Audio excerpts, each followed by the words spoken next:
नमस्कार सेविकाताईंनो, मी पुष्पावती चंद्रकांत मोरे, अंगणवाडी सेविका व्हिडिओ भगिनींनो, तुमच्या आवडत्या चॅनलवर म्हणजेच ॲक्टिव्ह अंगणवाडी चॅनलवर तुमचं खूप खूप स्वागत करते.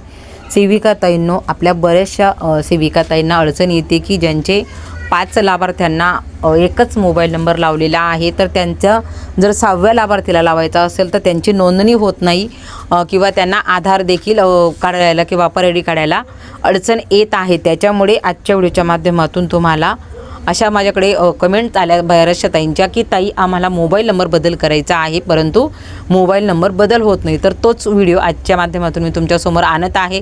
फक्त तुम्ही व्हिडिओ पूर्ण बघा, अगदी सोपं आहे. आता जे मोबाईल व्हेरिफिकेशन आहे ज्यावेळेस आपण बदल करतो तेव्हाच होऊन जातं, म्हणून थोडी पद्धती बदललेली फक्त व्हिडिओ पाहिला म्हणजे तुमचं लक्षात येणार आहे. तर आपल्याला काय करायचं आहे, आता मी ज्या मातेचं तुम्हाला रजिस्ट्रेशन दाखवलं आधार लावायचं, त्याच मातेचं मी आज तुम्हाला कशा पद्धतीने आपण मोबाईल नंबर बदलू शकतो की जेणेकरून काही जणांचे मोबाईल नंबर देखील बंद झालेले आहेत. मग ते बंद झालेले मोबाईल नंबर जर असले तर मोबाईल व्हेरिफिकेशन होत नाही, आपल्याला KYC करायची ती होत नाही. तर मग त्याच्यासाठी आपल्याला आधी मोबाईल नंबर बदलावा लागतो. तर मोबाईल नंबर कुठे बदलायचा, तर बघा आपल्याला आता ही समजा ही माता आहे, तर या मातेच्यामध्ये माता असेल, मुलगा असेल, जे लाभार्थी असतील त्या सगळ्यांसाठी एकच सारखंच आपल्याला करायचं आहे. तर इथं त्याच्या नावावर जायचं म्हणजे आपल्याला प्रोफाईल ओपन करायची. बघा ह्या पद्धतीचं पेज ओपन होतं. ह्या पद्धतीचं पेज ओपन झाल्यानंतर जर तुम्ही पाहिलं तर बघा इथे त्या मातेचा जो आहे तो जो नंबर आहे, जो आपण आधी टाकलेला आहे रजिस्ट्रेशन करत असताना तो नंबर आहे, तो नंबर आता बंद आहे किंवा तो 6व्या लाभार्थीला आपल्याला म्हणजे आधीच 5 लाभार्थी झालेत म्हणजे आपल्याला नंबर बदल करायचा आहे, थोडक्यात दुसरं काहीच नाही. तर इथे तिचा नंबर आहे. तर बघा ह्या पेन्सिलवर तुम्हाला क्लिक करायचं आहे. इथं हा मोबाईल नंबर आहे, तर याच्या ह्या पेन्सिलवर तुम्हाला क्लिक करायचं आहे. इथं क्लिक केल्यानंतर मग आपल्यासमोर ह्या पद्धतीचं ऑप्शन ओपन होणार. बघा ह्या पद्धतीचं ऑप्शन ओपन झालं का इथे तुम्हाला जो आता चालू नंबर आहे किंवा जो आधारवरचा नंबर आहे, फक्त सुरू नंबर, जो बदल तुम्हाला आता चालूचा नंबर जो आहे तुमचा तो नंबर तुम्हाला इथं टाकून घ्यायचा आहे. तो नंबर टाकून झाल्यानंतर मग आता बघा नंबर जो आहे तो टाकून झालेला आहे. नंबर टाकून झाल्यानंतर मग आपल्याला काय करायचं आहे,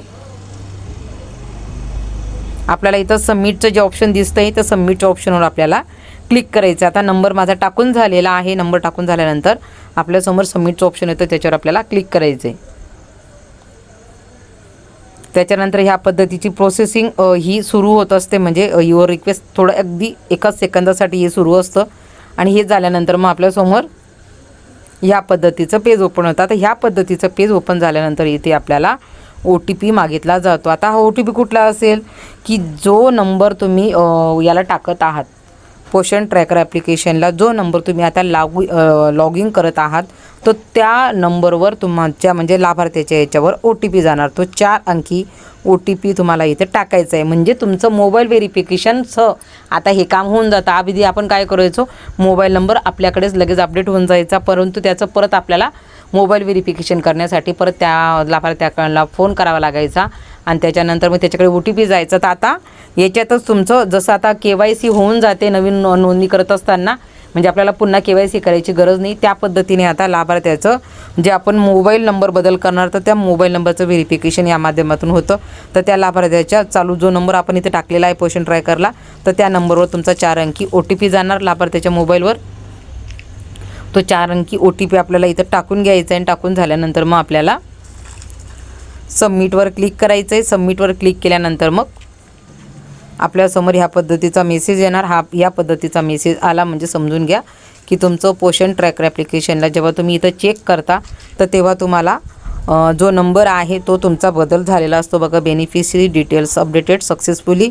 तर आपण डनवर क्लिक केलं म्हणजे आपण बाहेर होतो आणि इथं तुम्ही चेक केलं प्रोफाईलवर जाऊन, तो तुमचा जो नंबर आहे आता तुम्ही चालू टाकलेला अपडेट केला तो नंबर येऊन जातो. आणि हे झाल्यानंतर मग तुम्हाला त्या लाभार्थ्याची KYC करायची असेल, तुम्हाला त्या लाभार्थ्याला दुसरे OTP म्हणजे आपल्याला काही कामं असतात ती करायची असतील तर ते आरामात होतात. कारण की बऱ्याच जणांचं अप्पर ID काढायला देखील ही अडचण येत आहे, बऱ्याच जणांना आभा ID काढायला ही अडचण येते त्याच्यामुळे, आणि नोंदणी करताना देखील ही अडचण येते.